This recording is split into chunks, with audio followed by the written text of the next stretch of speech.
يا أيها الذين آمنوا ادخلوا في السلم كافة ولا تتبعوا خطوات الشيطان إنه لكم عدو مبين. Pertanyaannya, kita kan meninggal tuh ya. Kita kan meninggal tuh ya. Dan kalau mau masuk surga atau neraka itu kita harus nunggu hari akhir dulu kan? Iya. Berarti yang udah meninggal otomatis belum masuk surga atau neraka kan? Iya. Masih di alam kubur. Iya. Nah, yang jadi pertanyaannya berarti surga sama neraka masih kosong dong. Itu mah tidak. Terus kalau surga sama neraka kosong, kenapa ada gambaran siksa neraka? Taib, barakallahu fiik. Iya, nanti pembahasan surga dan neraka ada masanya. Kita kan baru mahsyar. Petaka buruknya juga belum terjelaskan. Belum ada hisab, belum ada timbangan, belum ada sirat. Surga dan neraka itu terminal akhir dan pembahasan terakhir. Nanti akan dibahas kira-kira 3 tahun lagi.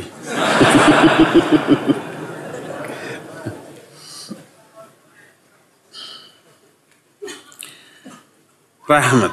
Dari rahmat, apakah perbuatan baik dan buruk kita akan diperlihatkan di alam mahsyar oleh masing-masing individu atau diperlihatkan ke semua manusia?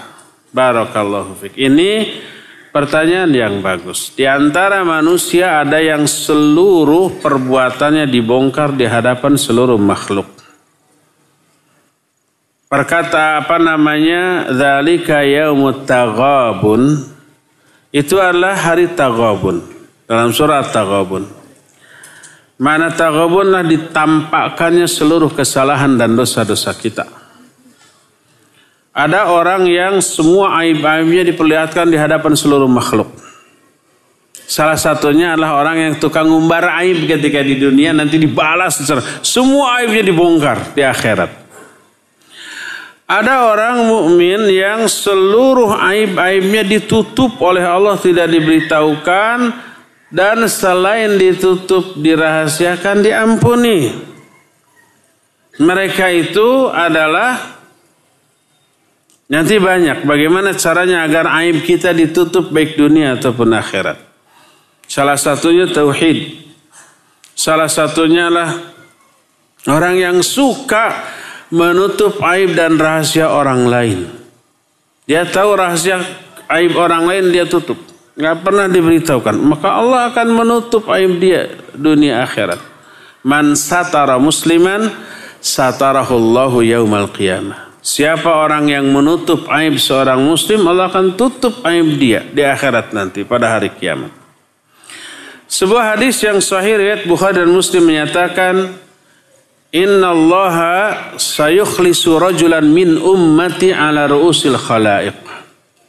Allah ingin membebaskan, menyelamatkan salah seorang dari umatku pada hari kiamat.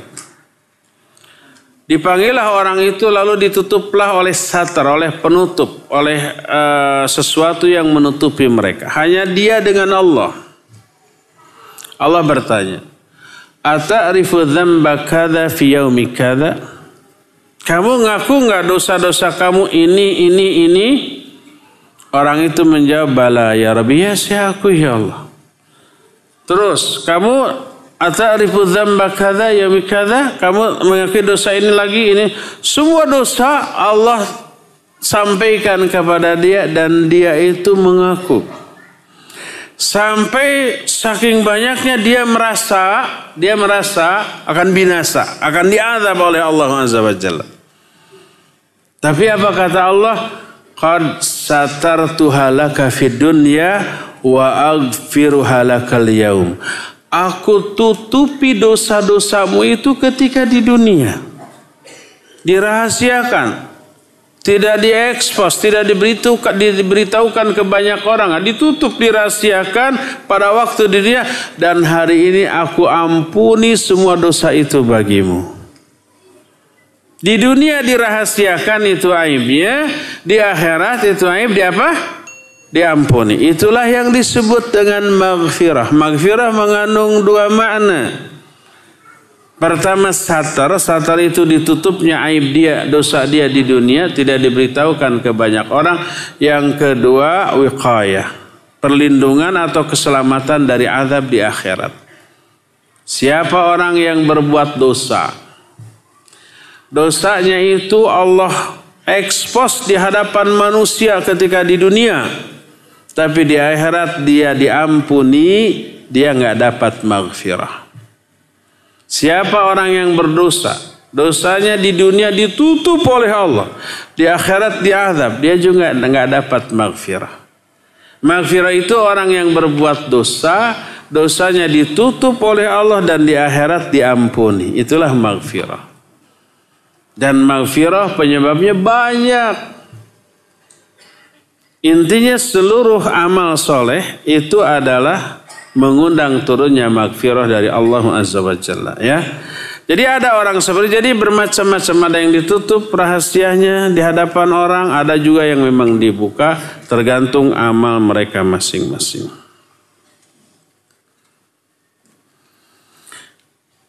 Seandainya dulu kita pernah melakukan maksiat bersama teman kita, bersama atau kepada, ya. Qadarullah teman kita wafat duluan sebelum bertobat, sedangkan kita sebelum wafat sempat tobat dan berhijrah ke jalan yang diridhoi oleh Allah. Pertanyaannya, apakah nanti saat di padang mahsyar atau di akhirat teman kita tadi akan mencari kita untuk minta pertanggungjawab karena dulu saat di dunia pernah melakukan maksiat bersama? Contoh umpamanya, ya. Dua sahabat dua-duanya judi bareng, mabuk bareng umpamanya, ya. Salah satu di antara bertobat, yang satunya lagi sebelum tobat dia mati, gitu ya. Apakah temannya yang dulu maksiat bareng tapi belum tobat di akhirat akan mencari kita? Ini pertanyaan yang bagus. Pertama, kalau nih seseorang berbuat dosa segede apapun dosa, lalu tobat dengan sebenarnya tobat nasuha. Tobat yang sering saya jelaskan memenuhi 7 syarat. Dia berhenti dari dosa itu, dia menyesal, dia bertekad tidak mengulang. Kalau itu dosa berkaitan dengan hak orang lain, dikembalikan hak itu, minta maaf. Terus yang kelimanya, dilakukan sebelum syakarat. Kalau sudah syakarat baru tobat, sudah nggak bisa. Keenam, dilakukan sebelum matahari terbit dari barat. Sekarang masih dari timur, ya. Terakhir, wajib ikhlas. Tobatnya karena Allah, bukan karena dunia, bukan karena orang. 7 syarat itu terpenuhi, itu taubatan nasuha. Apa Allah dalam Al-Quran menyatakan? Tubu ilallahi taubatan nasuha asa rabbukum ayyukaffira ankum sayyiatikum wa yudkhilakum jannat.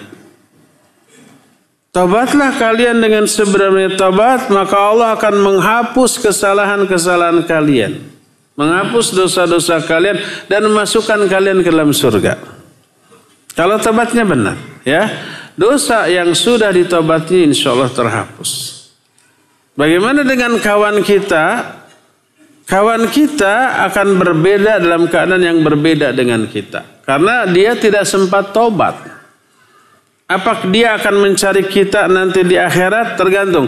Kalau dahulu dia bermaksiat karena ajakan kita, kita akan dimintai pertanggungjawab. Tapi karena kita sudah taubat, maka seluruh tanggung jawab dosa yang pernah kita lakukan terhapus. Sebagaimana ayat tadi, asa rabbukum ayyukaffira ankum sayyiatikum.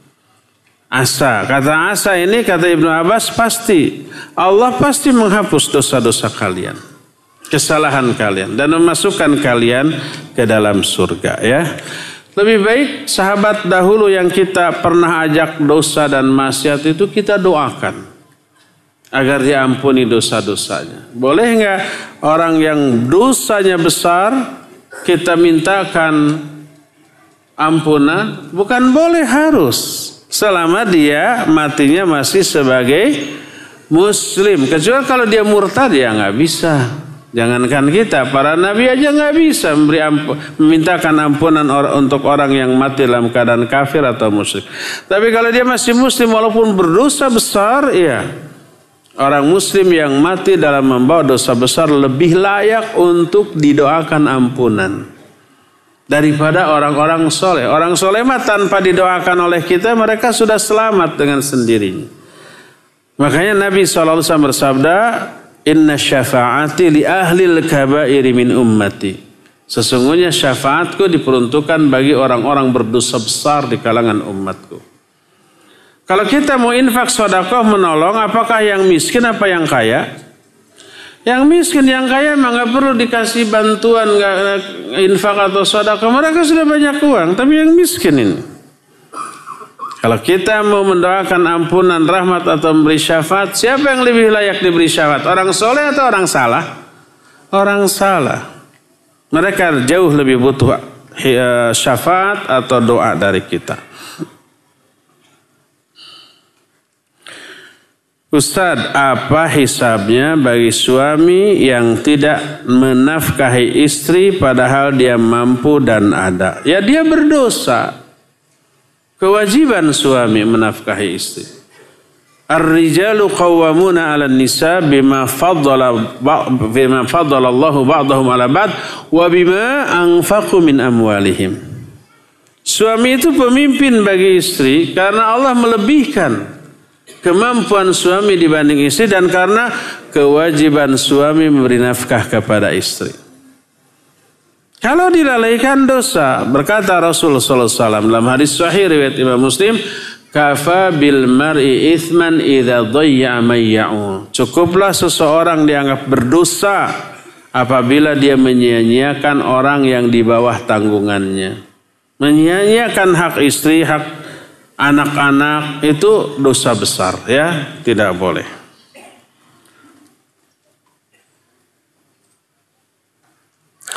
Bagaimana agar dia sadar bahwa sekarang dia bisa bebas padahal kelak akan dihisab? Ingatkan, Pak, menafkahi anak istri ini loh.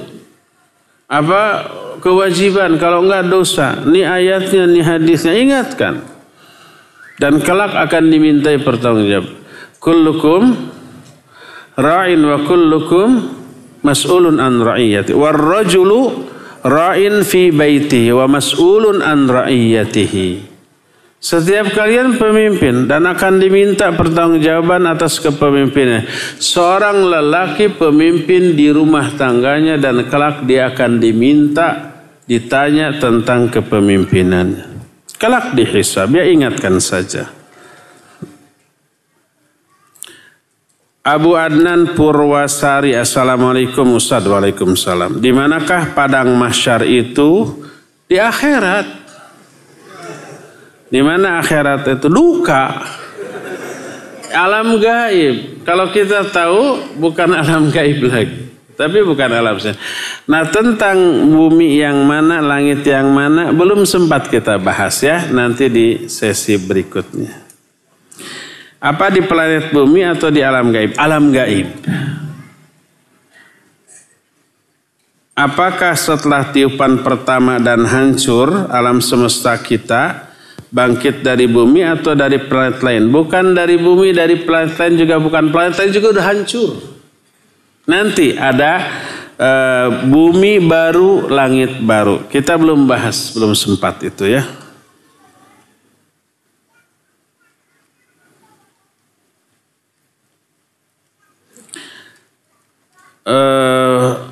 Tadi dikatakan manusia akan hancur kecuali tulang ekor. Bagaimana orang yang kegiling mesin jasadnya beserta tulang ekornya remek?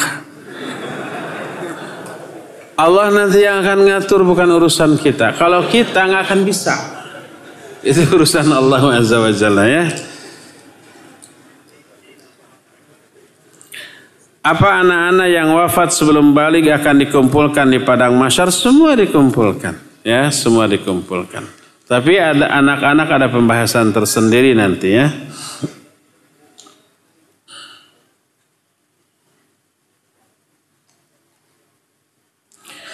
Bagaimana meminta maaf kepada hewan yang telah didolimi? Karena caranya itu tidak sama. Di bageran, atau kalau kucing itu sudah siksa macam-macam, dilelep-lelepin ke kolam, lalu sudah tahu itu dosa, udah diparaban sing banyak ya.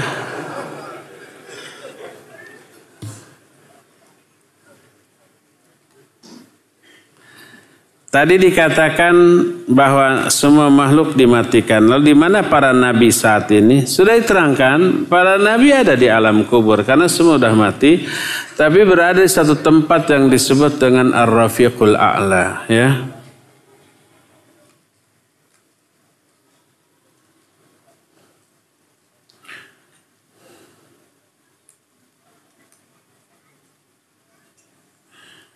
Bagaimana dengan usia ketika dibangkitkan? Apakah semua dengan usia yang sama? Dan bagaimana dengan yang masih bayi? Apa sama atau tidak? Ya, untuk di alam mahsyar wallahu alam tidak ada keterangan usia ketika dibangkitkan. Dan sebagaimana ukuran dari seluruh manusia itu tidak ada keterangan. Kalau tidak ada keterangan dari ayat atau hadis, kita tawakuf. Tawakuf itu sudah berhenti sampai di sana. Mengetahuinya bukan bagian dari agama ini. Kalau itu penting diketahui pasti diterangkan. Yang ada adalah keadaan di surga dan di neraka. Di surga, seluruh ahli surga usianya sepantar atau kira-kira sebanding dengan usia orang 30 tahun di dunia. Tingginya setinggi Nabi Adam alaihissalam sekitar 60 hasta. Satu hasta itu hampir setengah meter.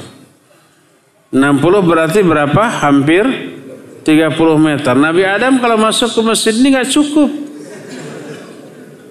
Harus merungkut. Tapi kemudian manusia setelah itu mengecil gitu ya. Seperti itu. Ya. Itu ukuran ahli surga. Sebaliknya ahli neraka lebih hebat lagi, lebih besar, lebih gede daripada penghuni surga. Satu tempat duduk ahli neraka menghabiskan tempat antara Mekah dan Madinah. Gede kan? Gigi ahli neraka sebesar gunung Uhud. Itu baru giginya. Bagaimana mulutnya, bagaimana kepalanya? Lebih besar, ya. Oleh karena itulah keterangan yang ada tentang kondisi keadaan baik usia ataupun ukuran manusia di akhirat hanya ada keterangan tentang di surga atau di neraka. Adapun selain itu tidak ada keterangan. Wallahu a'lam.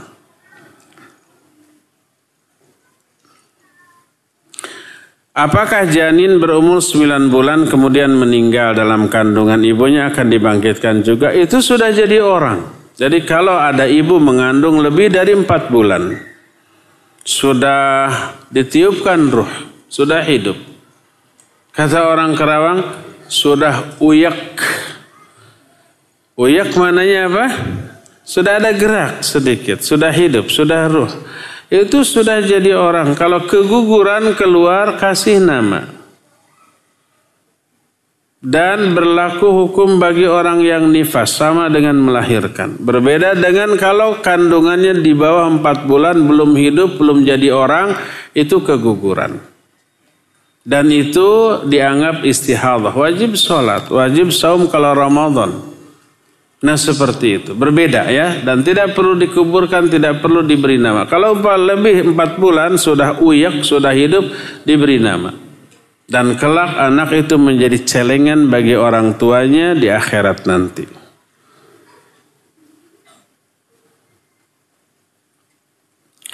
Bagaimana menyikapi saudara kita yang tidak percaya akan adanya hari kebangkitan dan hari hisab, terutama masalah sholat? Orang itu kafir. Tidak percaya kepada adanya hari kiamat, berarti tidak percaya kepada Allah, kepada Rasulnya, kepada kitabnya. Karena Allah, Rasulnya, kitabnya menjelaskan tentang adanya hari kiamat. Tidak iman kepada salah satu rukun iman sama dengan tidak iman kepada seluruh rukun iman. Karena satu sama lain saling berkaitan. Orang itu bukan lagi muslim walaupun di KTP-nya Islam. Walaupun dia suka sholat. Sholatnya nggak ada manfaatnya. Karena kekafiran dia kepada salah satu rukun iman berarti kafir kepada seluruh rukun iman. Gimana sikap kita? Kasih tahu. Itu bahaya keyakinan itu, dakwahi ya. Terakhir ya. Ustaz, saya pernah membunuh tikus, nyamuk, makan ikan, makan ayam, makan sapi. Apakah nanti binatang tersebut akan minta dikisos, nanti saya dimakan oleh mereka?